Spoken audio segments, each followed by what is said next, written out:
السلام علیکم، میں امداد سمرو۔ عمران خان نے سرنڈر کر لیا ہے، پیغام بھیجا ہے مفاہمت کا، مزاحمت نہیں کروں گا، مزاحمت ختم۔ کس کو پیغام بھیجا ہے، کس کے ذریعے پیغام بھیجا ہے، اس پر بات ہوگی، اور بات کریں گے عمران خان صاحب کی بہن علیمہ خان صاحبہ اور پارٹی کے رہنماؤں کے بیانات میں اتنا بڑا تضاد کیوں ہے، یہ کیا کھیل کھیل رہے ہیں، ایک دوسرے کے ساتھ کھیل رہے ہیں یا پھر کسی اور کے ساتھ کھیل رہے ہیں۔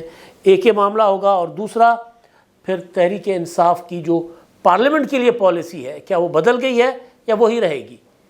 ایک دن تو پی ٹی آئی نے کافی بہیو کیا، بہت اچھے انداز میں انہوں نے پارلیمنٹ کو اٹینڈ کیا، اور پھر پبلک اکاؤنٹس کمیٹی کے معاملے پر اسپیکر کے ساتھ انگیج کر رہی ہے پی ٹی آئی۔ تو کیا وہاں پر بھی بدلاؤ آیا ہے یا صرف دکھاوا تھا؟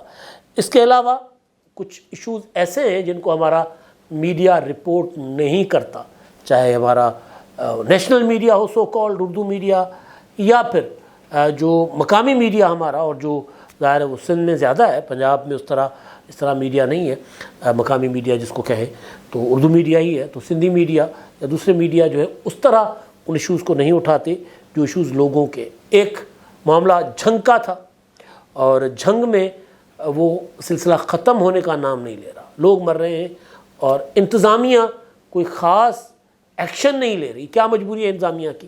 وہ معاملات اور ان معاملات پر بات ہوگی آخر میں، اور پھر ہر ویلاگ میں کسی نہ کسی ایسے ایشو پر، یا کم از کم روزانہ ایک ویلاگ میں کوئی بڑا ایشو آئے گا، اور وہ ایشو جس کو میڈیا خبر نہیں سمجھتی اس پر ہم بات کریں گے، جو لوگوں کے مسائل ہوں گے۔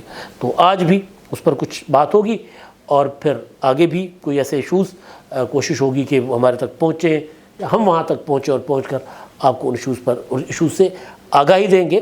عوامی مسائل، سیاست بھی ہوتی رہتی ہے، سیاسی معاملات پر بھی بات ہوتی رہے گی۔ ہماری سوسائٹی تو سیاسی ہے، لیکن سیاسی جو بھونچال ہوتا ہے اس میں لوگ پس کے رہ جاتے ہیں، دبک کے رہ جاتے ہیں۔ یعنی آج کل سیاسی گرما گرمی ہے تو باردانہ نہیں ملتا کسان کو، تو کوئی آپ کو اس پر بات کرتا ہوا نظر نہیں آئے گا۔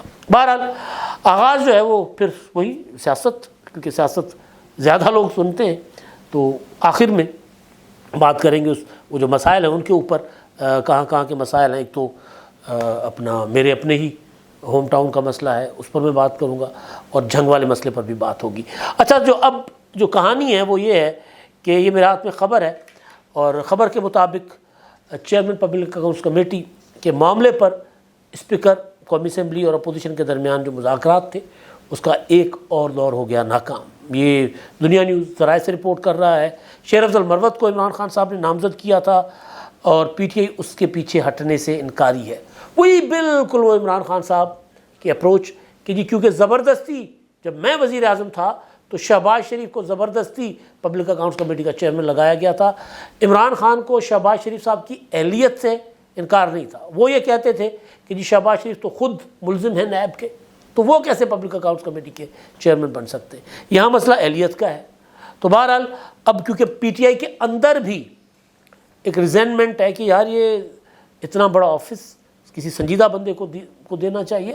شیر افضل مروت جہاں پر بہتر پرفارم کر رہے ہیں، یعنی لوگوں کو نکالتے ہیں، جاتے ہیں، کراؤڈ پلر ہیں، ان کی باتیں لوگ سنتے ہیں، ان کی باتوں پہ ٹک ٹاک بنتے ہیں، تو عمران خان صاحب کا جو تماشا لگانے والا روح ہے وہ راضی ہوتا ہے، تو ان کو ادھر لگایا جائے، یہاں پر کسی ذرا سنجیدہ آدمی کو لگایا جائے۔ تو بہرحال اب وہ پی ٹی آئی جو ہے وہ خبر کے مطابق وہ ہٹنے کو تیار نہیں ہے، یا سنی اطاعت کونسل، لیکن یہ ہے کہ حکومت چاہتی ہے کہ پی ٹی آئی سے کوئی سنجیدہ بندہ آئے، اور اس کے لیے عامر ڈوگر کا حکومت نے بھی نام تجویز کیا کہ جی آپ کے ہی سنی اطاعت کونسل کے پی ٹی آئی کے عامر ڈوگر صاحب، تو ان کو لگایا جائے۔ اور کچھ لوگ چاہتے ہیں کہ وہ جے یو آئی سے نور عالم خان کو چیئرمین پبلک اکاؤنٹس کمیٹی لگایا جائے۔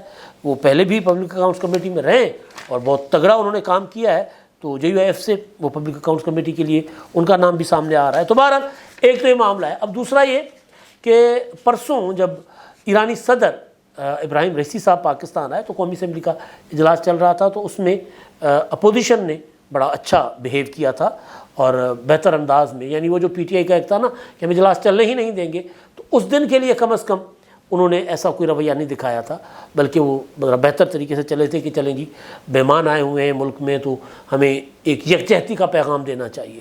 اور پھر اسپیکر صاحب بھی اپوزیشن لیڈر کو جو سرکاری تقریبات تھیں ان کی اعزاز میں، اس میں وہ لے کر گئے ہوئے تھے۔ تو ایک پی ٹی آئی جو آہستہ آہستہ ایک اچھا جیسر دینا پی ٹی آئی نے کر لیا ہوا ہے شروع۔ اب آغاز ہے، پتہ نہیں کیا ہو، لیکن اس کے پیچھے کچھ اور بھی ہے۔ جو وہ کچھ اور ہے وہ میں آپ کے سامنے رکھنے لگا۔ وہ یہ ہے کہ عمران خان صاحب نے اب تک جتنی چالیں چلی وہ ان کی ناکام ہو گئی، ان کو کچھ نہیں ملا اس سے، وہ جو چاہتے ہیں وہ نہیں ملا، تو لہٰذا اب وہ دستبردار ہو رہے ہیں، اب وہ ہٹ رہے ہیں پیچھے۔ انہوں نے اس لیے مفاہمت کا پیغام بھیجا ہے۔ جن کے لیے مفاہمت کا پیغام بھیجا ہے، اگر وہ مان گئے تو عمران خان صاحب لڈیاں ڈالیں گے، بھنگڑا کریں گے جیل کے اندر، اور دیواریں توڑ دیں گے جیل کی ناچ ناچ کے۔ پہلے تو فرش توڑا کرتے تھے۔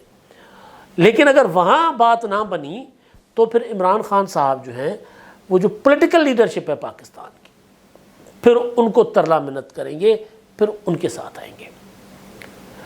کل جو ملاقات ہوئی عمران خان صاحب کے ساتھ پی ٹی آئی کے رہنماؤں کی، اس میں عمران خان صاحب نے کہا کہ اب ہم مکمل الٹ اپنا اسٹریٹجی اپنائیں گے۔ اس سے پہلے تک عمران خان صاحب کی حکمت عملی کیا تھی؟ آرمی چیف اور اسٹیبلشمنٹ آئی ایس آئی ان کے اوپر چڑھائی کی مسلسل، وہ کام نہیں آئی۔ اب انہوں نے کہا ہے کہ جی مفاہمت، مزاحمت نہیں۔ دیٹ مینس کہ انہوں نے وہ دستبرداری اختیار کر لی ہے۔ اگر یہ والا ان کا حربہ کامیاب ہوا تو وہ اس کو آگے بڑھائیں گے اور پھر اپنے مقاصد حاصل کر کے پھر یوٹرن لے لیں گے، پھر دوبارہ پکڑ لیں گے گلے سے، کوئی مسئلہ نہیں ہوگا ان کے لیے۔ لیکن اگر یہ والا حربہ ہے، یعنی مزاحمت نہیں مفاہمت، پہلے مفاہمت نہیں مزاحمت تھا نا، کہ میں کسی کے ساتھ بات نہیں کروں گا، میں نہیں بیٹھوں گا کسی کے ساتھ، اب مزاحمت نہیں۔ اب اگر مفاہمت والا فارمولہ یا حربہ کامیاب نہیں ہوا تو پھر عمران خان صاحب دوبارہ للکاریں مارنا شروع کر دیں گے، دوبارہ گالیاں دیں گے، دوبارہ آرمی چیف کا نام لے لے کے ان کو دھمکیاں دیں گے، تڑیاں لگائیں گے۔ یہ خان صاحب کی اسٹریٹجی انہوں نے نہیں وہ سامنے لے کر آئے ہیں۔ اور کل جن کے ساتھ ملاقات ہوئی تھی اور جو پی ٹی آئی کے اندر جو ایک اپروچ ہے جو مختلف اجلاسوں میں، میٹنگوں میں، گپ شپوں میں وہ سامنے لا رہے ہیں، وہ یہی ہے کہ اب ذرا 2 قدم پیچھے ہٹ کے ذرا اپنے لیے اسپیس کریٹ کریں۔ ہو سکتا ہے مل جائے، سیاست میں ناممکن کچھ نہیں ہوتا، لیکن بہت کچھ نقصان ہو چکا ہوا ہے عمران خان صاحب کا۔ اب تک ان کی حکمت عملی کا پی ٹی آئی کے علاوہ کسی اور کو نقصان نہیں ہوا، سارا کا سارا پی ٹی آئی کو ہوا ہے نقصان۔ اچھا ادھر دیکھیں علیمہ خان صاحبہ، انہوں نے کل عمران خان کے ساتھ ملاقات کے بعد کہا کہ جی وہ عمران خان صاحب جو ہے وہ ان کو بار بار رابطے کیے جا رہے ہیں، ان کو بار بار کہا جا رہا ہے کہ جی آپ باہر جائیں، لیکن عمران خان صاحب کہتے ہیں میں آئین اور قانون کے لیے کھڑا ہوں تو میں باہر نہیں جاؤں گا۔ اسی لمحے بیرسٹر گوہر نے کہا کہ جی کسی نے کوئی رابطہ نہیں کیا، ہمارے ساتھ کسی نے مذاکرات کا آغاز نہیں کیا، رابطہ ہوا نہ مذاکرات ہوئے۔ تو یہ ایک بہت بڑا تضاد پی ٹی آئی کے اندر کا ہے جو اٹھ کر سامنے ابھر کر سامنے آ رہا ہے۔ اس کا مطلب ہے کہ پی ٹی آئی ذرا اپنے لوگوں کو عمران خان صاحب انگیج بھی رکھ رہے ہیں، یا پھر یہ کہ وہ پارٹی کے لوگوں کو انہوں نے اب کہہ دیا ہے کہ اب ذرا ماحول ٹھنڈا رکھو، کیونکہ بار بار میں کہہ رہا ہوں کہ وقت گزرے گا، گرمی آئے گی، امیدیں جیسے جیسے دم توڑتی جائیں گی تو پھر عمران خان صاحب نیچے آئیں گے آہستہ آہستہ آہستہ، پھر اونٹ آئے گا پہاڑ کے نیچے۔ تو اونٹ پہاڑ کے نیچے آنا شروع ہو گیا ہوا ہے۔ اب اگر یہ مزاحمت نہیں مفاہمت والا فارمولہ چل گیا تو ظاہر ہے پھر عمران خان صاحب فوج کے ساتھ، آرمی چیف کے ساتھ ڈیل مار لیں گے۔ نہیں چلا تو جیسے میں نے کہا کہ پھر کسی دن آپ دیکھیں گے کہ جس طرح مولانا فضل الرحمان صاحب کے دروازے پر تحریک انصاف کا ایک اعلیٰ سطحی وفد گیا تھا، اسی طرح کسی دن بلاول ہاؤس میں، زرداری ہاؤس میں، ایوان صدر آپ کو پی ٹی آئی کے لوگ جاتے ہوئے رابطے کرتے ہوئے نظر آئیں گے۔ کونے خدروں میں تو وہ بات کرتے ہیں، کہتے ہیں یار آپ لوگ بات چلائیں، معاملہ آگے بڑھائیں، ہم بھی عمران خان صاحب کو راضی کرتے ہیں، ذرا کچھ صورت بنائیں۔ لیکن مسئلہ یہ ہوتا ہے کہ کہیں اگر کوئی ڈسکشن چل رہی ہوتی ہے تو عمران خان صاحب کی اسٹیٹمنٹ ایسی آ جاتی ہے کہ وہ سارا کا سارا تہس نہس ہو جاتا ہے۔ وہ جیل میں بیٹھے ہیں، ان کو باہر کے حالات کا نہیں پتہ، ان کو صورتحال کا نہیں پتہ۔ وہ دعویٰ تو بہت کرتے ہیں کہ میرے پاس ساری انفارمیشن آ جاتی ہے، مجھے سب کچھ بتا دیا جاتا ہے، لیکن ہوتا اب اس کے بالکل برعکس ہے۔ اب جو آخری حصہ ہے، اچھا اب اس کو میں کنکلوڈ تو کر دوں، اکثر میں چیزیں کنکلوڈ نہیں کر رہا ہوتا۔ کنکلوژن یہ ہے، جو خبر میرے پاس آئی ہے وہ یہ ہے کہ خان صاحب نے یہ کہا ہے کہ اب مفاہمت کا راگ شروع کرے تاکہ حالات نارملائز ہو، کوئی نہ کوئی بہتر کوئی ڈیل مل جائے، کوئی باہر نکلنے کا راستہ آ جائے، ملک میں رہ کے سیاست کرنے کا راستہ مل جائے، کیونکہ ابھی تک وہ سمجھ رہے ہیں کہ جی اب ان کے لیے سارے دروازے بند ہو چکے ہیں۔ اب وہ دروازہ پہلے وہ جو اپنا کوشش کر رہے تھے نا دھمکی کے ساتھ، دھونس کے ساتھ، للکارے مار کے اپنے دروازے کھولنے کا، تو وہ اب کہہ رہے ہیں کہ نہیں، اب پیار کی چابی سے دروازہ کھولنے کی کوشش کی جائے۔ لیکن مسئلہ یہ ہے کہ عمران خان صاحب کو کندھے پر بٹھانے والے کو پتہ ہے کہ وہ کان میں ان کے کھجلی کریں گے، تو لہٰذا وہ پھر کندھوں پہ اب نہیں بٹھائیں گے، وہ ڈسے ہوئے عمران خان صاحب کے۔ باجوہ صاحب قرآن پاک جیب میں لے کے پھر رہے اور قسم اٹھا رہے اس پر ہاتھ رکھ کے کہ جھوٹ بول رہا ہے بندہ، میں نے ایسا کچھ نہیں کیا تھا۔ تو عمران خان کے اوپر اعتبار کوئی نہیں کر رہا۔ اچھا جی، اب کچھ دن پہلے میں نے آپ لوگوں کے ساتھ ایک چیز ڈسکس کی تھی جھنگ کی، اور جھنگ میں ہوا یہ تھا کہ جی وہاں پر اپنا 29ویں روزے پر سحری کے ٹائم پر شہری جو ہیں ایوب چوک پر گیس سلنڈر بھروا رہے تھے اور وہاں پر ہو گیا دھماکہ۔